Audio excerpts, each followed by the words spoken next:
আমি কোন একটা ওয়াজে শুনেছিলাম, ইয়ামেন থেকে একজন হাজী সাহেব, তার মা হাঁটতে পারে না, প্যারালাইসিস রোগী, কিন্তু ছেলেটা খুব মজবুত, খুব স্বাস্থ্যবান।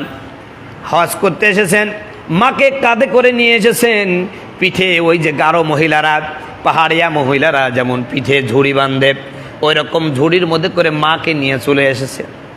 ওই মাকে পিঠের উপরে নিয়ে চতুর্দিকে কাবার প্রদক্ষিণ করছেন, তপ করছেন, আর আরবি কসিদা, আরবি কবিতার মাধ্যমে বলছেন, আমি আমার মার হক আদায় করে ফেলেছি, আমি আমার মার হক আদায় করে ফেলেছি।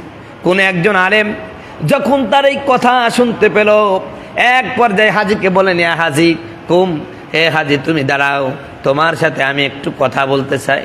আমি শুনতে পেলাম তুমি বারবার তপ করছো আর বলছো মায়ের হক আদায় করে ফেলেছো। মানে মায়ের হক তো আদায় করার মতো পৃথিবীর কারো ক্ষমতা আল্লাহ দেন নাই।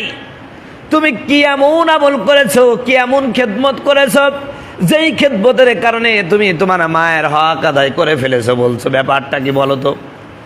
হাজী সাহেব বলতেছেন, আমার মা দীর্ঘ 10 বছর যাবৎ বিছানায় পড়ে আছে, আমি আমার মায়ের সব কাজগুলো করি, তারে গোসল দিই, সুন্দর করে তেল দিই, নিজে খাওয়া দিই।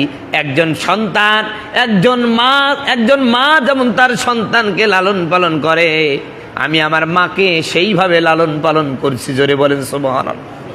শুধু তাই নাই, সুদূর ইয়ামান থেকে আমার মাকে আমি পিঠে করে নিয়ে এসেছি, তপ করেছি, হজের সমস্ত কার্য সম্পাদন করতেছি। এজন্য আমার মন বলছে আমি মায়ের হক আদায় করেছি। সম্মানিত ভাইয়েরা আমার, আলেম ডাক দেয়া বললেন, দূর মিয়া, তুমি তো হক আদায় তো দূরে থাক, তোমার মা যখন তোমাকে পেটে ধরেছিল, যখন তুমি পেটের মধ্যে বড় হয়ে গেলা, সবাইকে খেতে দেওয়ার পরে তোমার মা যখন খেতে বসলো, এরপরে মা কয়েক লুকমা মুখে দিল, হঠাৎ করে তুমি পেটের মধ্যে নড়ে উঠলাম, একটা লাথি মেরে দিয়েছো।